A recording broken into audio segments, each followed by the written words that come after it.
Hi friends, ಹೇಗಿದ್ದೀರಾ? ಈ ಪ್ರಪಂಚದಲ್ಲಿ ಪ್ರತಿಯೊಂದು ಜೀವಿಗೂ ನೀರು ಬೇಕೇ ಬೇಕು. ನಾವು ನೀರನ್ನ ಕಾಪಾಡಿಕೊಳ್ಳದಿದ್ರೆ ಅನೇಕ ಸಮಸ್ಯೆಗಳನ್ನ ಎದುರಿಸಬೇಕಾಗುತ್ತೆ. ಇದಕ್ಕಾಗಿ ನೀರನ್ನ ಶೇಖರಿಸಿ ಇಡಲು ನದಿಗಳ ಮೇಲೆ ಡ್ಯಾಮ್ಸ್ನ ಕಟ್ಟಲಾಗುತ್ತೆ. ಭಾರತಕ್ಕೆ ಸ್ವತಂತ್ರ ಬಂದ ಮೇಲೆ ನಮ್ಮ ದೇಶದಲ್ಲಿ ಸರಿಸುಮಾರು 4300 ಡ್ಯಾಮ್ಗಳನ್ನ ನಿರ್ಮಿಸಲಾಗುತ್ತೆ. ಈ ಡ್ಯಾಮ್ಗಳಿಂದ ಕೇವಲ ನೀರನ್ನ ಸಂರಕ್ಷಿಸೋದೊಂದೇ ಅಲ್ಲದೆ ಹೈಡ್ರೋ ಎಲೆಕ್ಟ್ರಿಸಿಟಿಯನ್ನ ಜನರೇಟ್ ಮಾಡಲು ಉಪಯೋಗಿಸ್ತಾರೆ. ಸೊ ಇವತ್ತಿನ ವಿಡಿಯೋದಲ್ಲಿ ನಮ್ಮ ಭಾರತದಲ್ಲಿರುವ 10 ಮೋಸ್ಟ್ ಪವರ್ಫುಲ್ ಡ್ಯಾಮ್ಗಳ ಬಗ್ಗೆ ತಿಳ್ಕೊಳ್ಳೋಣ. ಇದರಿಂದ ತುಂಬಾನೇ ಆಸಕ್ತಿಯಾಗಿರೋ ಈ ವಿಡಿಯೋನ ಪೂರ್ತಿಯಾಗಿ ನೋಡಿ. ಹಾಗೆ ವಿಡಿಯೋ ಇಷ್ಟವಾದ್ರೆ ಒಂದು ಲೈಕ್ ಮಾಡಿ. Number 10, Mettur dam. ಈ ಡ್ಯಾಮ್ನ ಕಾವೇರಿ ನದಿ ಮೇಲೆ ನಿರ್ಮಿಸಲಾಗಿದೆ. ತಮಿಳುನಾಡಿನ ಸಾಲೇಂ ಜಿಲ್ಲೆಯಲ್ಲಿ ಈ ಡ್ಯಾಮ್ ಇದೆ. ಈ ಡ್ಯಾಮ್ 65 ಮೀಟರ್ನಷ್ಟು ಎತ್ತರ ಹಾಗೂ 1700 ಮೀಟರ್ನಷ್ಟು ಉದ್ದ ಇರುತ್ತೆ. ಈ ಡ್ಯಾಮ್ನ ಆಶ್ಚರ್ಯಗೊಳಿಸೋ ವಿಷಯ ಏನೆಂದ್ರೆ ಇದು ತಮಿಳುನಾಡಲ್ಲೇ ಅತಿ ದೊಡ್ಡ ಡ್ಯಾಮ್ ಆಗಿದೆ. ಇದಕ್ಕಾಗಿ ಅನೇಕ ಜನರು ಈ ಡ್ಯಾಮ್ನ ನೋಡಲು ಇಲ್ಲಿಗೆ ಬರ್ತಿರ್ತಾರೆ. 1934ರಲ್ಲಿ ಈ ಡ್ಯಾಮ್ನ ನಿರ್ಮಿಸ್ತಾರೆ. ಈ ಡ್ಯಾಮ್ನ ನಿರ್ಮಿಸಲು ಸರಿಸುಮಾರು 9 ವರ್ಷಗಳ ಸಮಯ ಹಿಡಿಯುತ್ತೆ. ಈ ಡ್ಯಾಮ್ ಇಂದ ಲಕ್ಷಾಂತರ ಜನರಿಗೆ ಕುಡಿಯಲು ನೀರು ಸಿಗ್ತಿದೆ. ಹಾಗೇನೆ ಅವರು ವ್ಯವಸಾಯ ಮಾಡಲು ನೀರು ಪೂರಕವಾಗ್ತಿದೆ. ಆದ್ರೆ ಈ ಡ್ಯಾಮ್ನ ಹೆಚ್ಚಾಗಿ ಎಲೆಕ್ಟ್ರಿಸಿಟಿಯನ್ನ ಉತ್ಪಾದಿಸಲು ಉಪಯೋಗಿಸ್ತಾರೆ. ಈ ಡ್ಯಾಮ್ 200 ಮೆಗಾವ್ಯಾಟ್ ನಷ್ಟು ಕರೆಂಟ್ ನ ಪ್ರೊಡ್ಯೂಸ್ ಮಾಡುತ್ತೆ. Number 9, Rihand dam. ಇದು ಉತ್ತರ ಪ್ರದೇಶದ ಸೇನಾಮುದ್ರ ಜಿಲ್ಲೆಯಲ್ಲಿನ ಪಿಪಾರಿ ನಗರದಲ್ಲಿದೆ. ಇದನ್ನ ಸೋನ್ ನದಿಯ ಉಪನದಿಯಾದ ರಿಹಾಂದ್ ನದಿ ಮೇಲೆ ನಿರ್ಮಿಸಿದ್ದಾರೆ. ಇದು ಭಾರತದ ಅತಿ ದೊಡ್ಡ ಡ್ಯಾಮ್ಗಳಲ್ಲಿ ಇದು ಕೂಡ ಒಂದಾಗಿದೆ. ಇದರ ಎತ್ತರ 91.4 ಮೀಟರ್, ಉದ್ದ 934.21 ಮೀಟರ್. ಈ ಡ್ಯಾಮ್ನ ಗೋವಿಂದ ವಲ್ಲಭ ಪಂತ್ ಸಾಗರ್ ಅಂತಾನು ಕರೀತಾರೆ. ಇದರ ನಿರ್ಮಾಣ ಕಾರ್ಯವನ್ನ 1954ರಲ್ಲಿ ಪ್ರಾರಂಭಿಸಿ 1962ರಲ್ಲಿ ಪೂರ್ತಿಗೊಳಿಸ್ತಾರೆ. ಈ ಡ್ಯಾಮ್ ನಲ್ಲಿ ಸರಿಸುಮಾರು 8.9 ಬಿಲಿಯನ್ ಕ್ಯೂಬಿಕ್ ಮೀಟರ್ ನಷ್ಟು ನೀರನ್ನ ಸ್ಟೋರ್ ಮಾಡಬಹುದು. ಈ ಡ್ಯಾಮ್ ನ ಹೆಚ್ಚಾಗಿ ನೀರನ್ನ ಶೇಖರಿಸಿಡಲು ಉಪಯೋಗಿಸ್ತಾರೆ. ಈ ಡ್ಯಾಮ್ ಸರಿಸುಮಾರು 300 ಮೆಗಾವ್ಯಾಟ್ ನಷ್ಟು ಎಲೆಕ್ಟ್ರಿಸಿಟಿಯನ್ನ ಪ್ರೊಡ್ಯೂಸ್ ಮಾಡುತ್ತೆ. Number 8, Indra Sagar dam. Friends, ಈ ಡ್ಯಾಮ್ನ ಮಧ್ಯಪ್ರದೇಶದಲ್ಲಿನ ಖಂಡ್ವಾ ಜಿಲ್ಲೆಯಲ್ಲಿನ ನರ್ಮದಾ ನದಿ ಮೇಲೆ ನಿರ್ಮಿಸಿದ್ದಾರೆ. ಈ ಡ್ಯಾಮ್ಗೆ 1954ರಲ್ಲಿ ಪ್ರಧಾನಮಂತ್ರಿಯಾಗಿದ್ದ ಇಂದಿರಾ ಗಾಂಧಿಯವರು ನಾಮಕರಣ ಮಾಡ್ತಾರೆ. ಈ ಡ್ಯಾಮ್ನ ಉದ್ದ 653 ಮೀಟರ್, ಎತ್ತರ 92 ಮೀಟರ್. ಈ ಡ್ಯಾಮ್ ಸರಿಸುಮಾರು 12.2 ಬಿಲಿಯನ್ ಕ್ಯೂಬಿಕ್ ಮೀಟರ್ ಅಷ್ಟು ನೀರನ್ನ ಸ್ಟೋರ್ ಮಾಡಿ ಇಟ್ಕೊಳ್ಳುತ್ತೆ. ಹಾಗೆ ಈ ಡ್ಯಾಮ್ 1200 ಸ್ಕ್ವೇರ್ ಕಿಲೋಮೀಟರ್ ನಷ್ಟು ವಿಸ್ತೀರ್ಣದಲ್ಲಿದೆ. ಇದು ಸರಿಸುಮಾರು 1000 ಮೆಗಾವ್ಯಾಟ್ ನಷ್ಟು ಎಲೆಕ್ಟ್ರಿಸಿಟಿಯನ್ನ ಪ್ರೊಡ್ಯೂಸ್ ಮಾಡುತ್ತೆ. Number 7, Krishna Rajasagar dam. Friends, ಈ ಕೃಷ್ಣ ರಾಜಸಾಗರ್ ಡ್ಯಾಮ್ ಮೈಸೂರಲ್ಲಿದೆ. ಇದನ್ನ ಕಾವೇರಿ ನದಿಯ ಮೇಲೆ ನಿರ್ಮಿಸಲಾಗಿದೆ. ಈ ಡ್ಯಾಮ್ ಸರಿಸುಮಾರು 2261 ಮೀಟರ್ ಅಂದ್ರೆ 8600 ಅಡಿಗಳಷ್ಟು ಉದ್ದ ಹಾಗೂ 39.8 ಮೀಟರ್ ಅಂದ್ರೆ 131 ಮೀಟರ್ನಷ್ಟು ಎತ್ತರ ಇರುತ್ತೆ. ಈ KRS ಡ್ಯಾಮ್ನ ನಿರ್ಮಾಣ ಕಾರ್ಯವನ್ನ 1911ರಲ್ಲಿ ಪ್ರಾರಂಭಿಸ್ತಾರೆ. ಸರಿಸುಮಾರು 20 ವರ್ಷಗಳ ಕಾಲ ಈ ಡ್ಯಾಮ್ನ ನಿರ್ಮಿಸ್ತಾರೆ. ನಂತರ 1931ರಲ್ಲಿ ಈ ಡ್ಯಾಮ್ ಪೂರ್ತಿಯಾಗಿ ಸಿದ್ಧವಾಗುತ್ತೆ. ಈ ಡ್ಯಾಮ್ ನಮ್ಮ ಭಾರತದಲ್ಲಿನ ಪ್ರಾಚೀನ ಡ್ಯಾಮ್ಗಳಲ್ಲಿ ಒಂದಾಗಿದೆ. ಈ ಡ್ಯಾಮ್ನ ಕೃಷ್ಣರಾಜ ಒಡೆಯರು ನಿರ್ಮಿಸ್ತಾರೆ. ಇದಕ್ಕಾಗಿ ಈ ಡ್ಯಾಮ್ಗೆ ಕೃಷ್ಣರಾಜ ಸಾಗರ್ ಡ್ಯಾಮ್ ಅಂತ ಹೆಸರಿಟ್ಟಿದ್ದಾರೆ. ಈ ಡ್ಯಾಮ್ನ ನಿರ್ಮಿಸುವಾಗ ಅನೇಕ ಸಮಸ್ಯೆಗಳನ್ನ ಎದುರಿಸಬೇಕಾಗುತ್ತೆ. ಈ ಡ್ಯಾಮ್ನ ನಿರ್ಮಿಸೋ ಸಂದರ್ಭದಲ್ಲಿ ನಮ್ಮ ಭಾರತದಲ್ಲಿ ಸಿಮೆಂಟ್ ಎಂಬ ಪದಾರ್ಥನೇ ಇರಲಿಲ್ಲ. ಇದಕ್ಕಾಗಿ ಆಗಿನ ಇಂಜಿನಿಯರ್ಸ್ ಅನೇಕ ಸಮಸ್ಯೆಗಳನ್ನ ಎದುರಿಸ್ತಾರೆ.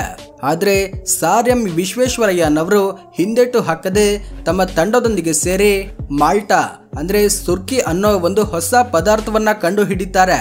ಇದು ಸಿಮೆಂಟ್ ಗಿಂತಲೂ ತುಂಬಾ ದೃಢವಾಗಿರುತ್ತೆ. ಇದೇ ಪದಾರ್ಥದಿಂದ ಡ್ಯಾಮ್ನ ನಿರ್ಮಿಸ್ತಾರೆ.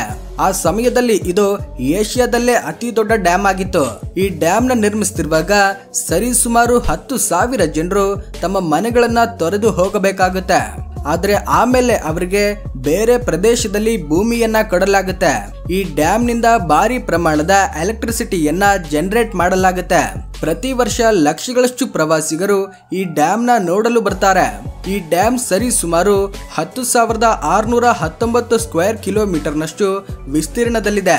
ಈ ಡ್ಯಾಮ್ ನಲ್ಲಿ 1.3 ಬಿಲಿಯನ್ ಕ್ಯೂಬಿಕ್ ಲೀಟರ್ನಷ್ಟು ನೀರನ್ನ ಸ್ಟೋರ್ ಮಾಡಿ ಇಡಬಹುದು. ಕೊಯ್ಯೂನಾ ಡ್ಯಾಮ್ ಇದು ಮಹಾರಾಷ್ಟ್ರದಲ್ಲಿನ ಸತರಾ ಜಿಲ್ಲೆಯಲ್ಲಿನ ಕೊಯ್ಯೂನಾದಲ್ಲಿದೆ. ಮಹಾರಾಷ್ಟ್ರದಲ್ಲೇ ಇದು ಅತಿ ದೊಡ್ಡ ಡ್ಯಾಮ್ ಆಗಿದೆ. ಈ ಡ್ಯಾಮ್ ನ 1964ರಲ್ಲಿ ನಿರ್ಮಿಸ್ತಾರೆ. ಇದರ ಎತ್ತರ ಸರಿಸುಮಾರು 103 ಮೀಟರ್ ಹಾಗೂ ಉದ್ದ 807 ಮೀಟರ್. ಈ ಡ್ಯಾಮ್ ನ ಕೇವಲ ನೀರನ್ನ ಸ್ಟೋರ್ ಮಾಡಲೊಂದೇ ಅಲ್ಲದೆ ಇನ್ನು ಅನೇಕ ವಿಧಗಳಲ್ಲಿ ಉಪಯೋಗಿಸ್ತಾರೆ. ಈ ಡ್ಯಾಮ್ ಅಲ್ಲಿನ ನಗರಗಳ ನೀರಿನ ಕೊರತೆಯನ್ನ ನೀಗಿಸುತ್ತೆ. ಈ ಡ್ಯಾಮ್ ನ ಸುತ್ತಮುತ್ತಲು ಬೆಟ್ಟ ಗುಡ್ಡಗಳು, ಅರಣ್ಯ ಪ್ರದೇಶಗಳು ಇರೋದ್ರಿಂದ ಈ ಡ್ಯಾಮ್ ನೋಡಲು ತುಂಬಾ ಸುಂದರವಾಗಿರುತ್ತೆ. ಈ ಡ್ಯಾಮ್ ನ ನೋಡಲು ಕೇವಲ ಭಾರತೀಯರೊಂದೇ ಅಲ್ಲದೆ ವಿದೇಶಿಯರು ಕೂಡ ಇಲ್ಲಿಗೆ ಬರ್ತಿರ್ತಾರೆ. ಈ ಡ್ಯಾಮ್ ಕೇವಲ ಮಹಾರಾಷ್ಟ್ರಗೊಂದೇ ಅಲ್ಲದೆ ಸುತ್ತಮುತ್ತಲಿನ ರಾಜ್ಯಗಳಿಗೂ ಕೂಡ ತುಂಬಾ ಮುಖ್ಯವಾದ ಡ್ಯಾಮ್ ಆಗಿದೆ. ಈ ಡ್ಯಾಮ್ ಸರಿ ಸುಮಾರು 892 ಸ್ಕ್ವೇರ್ ಕಿಲೋಮೀಟರ್ನಷ್ಟು ವಿಸ್ತೀರ್ಣದಲ್ಲಿದೆ. ಹಾಗೇನೆ ಇದು 1920 ಮೆಗಾವ್ಯಾಟ್ ನಷ್ಟು ಎಲೆಕ್ಟ್ರಿಸಿಟಿಯನ್ನ ಜನರೇಟ್ ಮಾಡುತ್ತೆ. ನಾಗಾರ್ಜುನ ಸಾಗರ್ ಡ್ಯಾಮ್ ಇದನ್ನ ಕೃಷ್ಣಾ ನದಿಯ ಮೇಲೆ ನಿರ್ಮಿಸಿದ್ದಾರೆ. ಇದು ಆಂಧ್ರ ಪ್ರದೇಶದಲ್ಲಿನ ಗುಂಟೂರು ಜಿಲ್ಲೆ ಹಾಗೂ ನಲ್ಗೊಂಡ ಜಿಲ್ಲೆಯ ಗಡಿಯಲ್ಲಿರುತ್ತೆ. ಈ ಡ್ಯಾಮ್ ನ 1957 ಮತ್ತು 1967ರ ಮಧ್ಯಕಾಲದಲ್ಲಿ ನಿರ್ಮಿಸ್ತಾರೆ. 1967 ಆಗಸ್ಟ್ ನಲ್ಲಿ ಆಗಿನ ಪ್ರಧಾನಮಂತ್ರಿಯಾಗಿದ್ದ ಇಂದಿರಾ ಗಾಂಧಿಯವರು 2 ಗೇಟ್ಗಳ ಮುಖಾಂತರ ನೀರನ್ನ ಬಿಡುಗಡೆ ಮಾಡ್ತಾರೆ. ಇದು ಆಂಧ್ರ ಪ್ರದೇಶದಲ್ಲೇ ಅತಿ ದೊಡ್ಡ ಡ್ಯಾಮ್ ಆಗಿದೆ.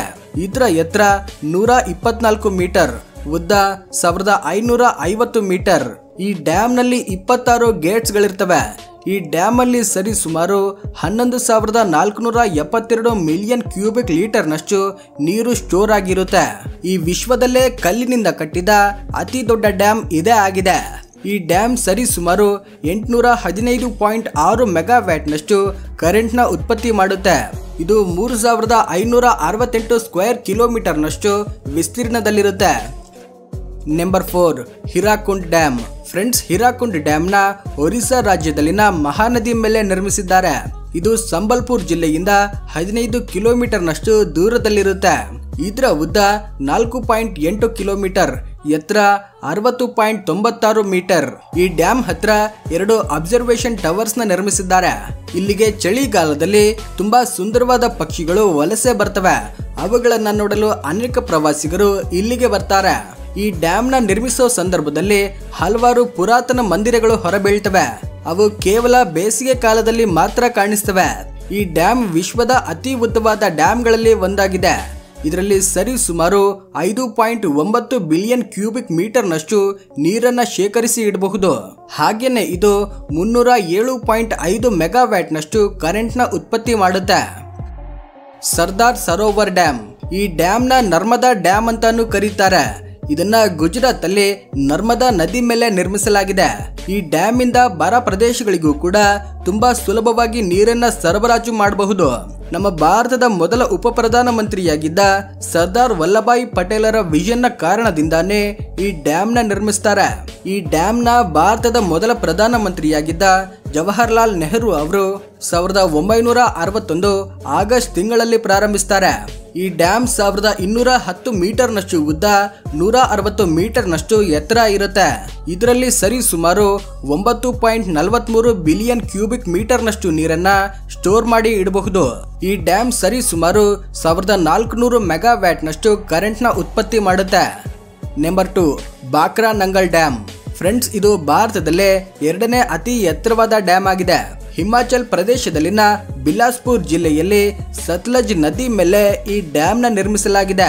ಇದರ ಎತ್ತರ 226 ಮೀಟರ್, ಉದ್ದ 520 ಮೀಟರ್.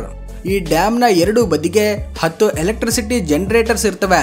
ಈ ಡ್ಯಾಮ್ ನ ರಾಜಸ್ಥಾನ್, ಪಂಜಾಬ್, ಹರಿಯಾಣ ಸರ್ಕಾರಗಳು ಸೇರಿ ಅಭಿವೃದ್ಧಿ ಮಾಡಿವೆ. ಈ ಡ್ಯಾಮ್ ನ 1963ರಲ್ಲಿ ಜವಾಹರ್ಲಾಲ್ ನೆಹರು ಅವರು ಚಾಲನೆ ಮಾಡ್ತಾರೆ. Number 1 Tehri dam. ಫ್ರೆಂಡ್ಸ್, ಇದು ಭಾರತದಲ್ಲೇ ಅತಿ ದೊಡ್ಡ ಡ್ಯಾಮ್ ಆಗಿದೆ. ಇದು ಉತ್ತರಾಖಂಡಲ್ಲಿನ ತೆಹರಿ ಗಂಡ್ವಾಲ್ ಜಿಲ್ಲೆಯಲ್ಲಿದೆ. ಭಾಗೀರಥಿ ನದಿ ಮೇಲೆ ಈ ಡ್ಯಾಮ್ ನ ನಿರ್ಮಿಸಲಾಗಿದೆ. ಇದು ಈ ವಿಶ್ವದಲ್ಲೇ 8ನೇ ಎತ್ತರವಾದ ಡ್ಯಾಮ್ ಆಗಿದೆ. ಇದರ ಎತ್ತರ 261 ಮೀಟರ್ ಮತ್ತು ಉದ್ದ 575 ಮೀಟರ್. ಈ ಡ್ಯಾಮ್ ನ ನಿರ್ಮಿಸಲು ಕಲ್ಲುಗಳನ್ನ ಉಪಯೋಗಿಸ್ತಾರೆ. 1961ರಲ್ಲಿ ಈ ಡ್ಯಾಮ್ ನ ಕನ್ಸ್ಟ್ರಕ್ಷನ್ ಪ್ಲಾನ್ ನ ಪ್ರಾರಂಭಿಸ್ತಾರೆ. ಆದ್ರೆ 1978ರಲ್ಲಿ ಈ ಡ್ಯಾಮ್ ನ ನಿರ್ಮಾಣ ಕಾರ್ಯವನ್ನ ಪ್ರಾರಂಭಿಸ್ತಾರೆ ಹಾಗೂ ಕೊನೆಯದಾಗಿ 2006ರಲ್ಲಿ ಈ ಡ್ಯಾಮ್ ಪೂರ್ತಿಯಾಗಿ ನಿರ್ಮಾಣವಾಗುತ್ತೆ. ಫ್ರೆಂಡ್ಸ್, ಇವೇ ನಮ್ಮ ಭಾರತದಲ್ಲಿರೋ 10 ಮೋಸ್ಟ್ ಪವರ್ಫುಲ್ ಡ್ಯಾಮ್ಸ್. ಈ ಡ್ಯಾಮ್ಸ್ ಅಲ್ಲಿ ನಿಮಗೆ ಯಾವ ಡ್ಯಾಮ್ ಇಷ್ಟ ಆಯ್ತು ಅನ್ನೋದನ್ನ ಕಾಮೆಂಟ್ ಮಾಡಿ. ವಿಡಿಯೋ ಇಷ್ಟವಾಗಿದ್ರೆ ಲೈಕ್ ಮಾಡಿ. ಈ ರೀತಿ ಆಸಕ್ತಿಯಾಗಿರೋ ವಿಡಿಯೋಗಳನ್ನ ನೋಡಲು ನಮ್ಮ ಚಾನೆಲ್ನ ಸಬ್ಸ್ಕ್ರೈಬ್ ಆಗಿ ನೋಟಿಫಿಕೇಶನ್ ಆನ್ ಮಾಡ್ಕೊಳ್ಳಿ. Thank you for watching.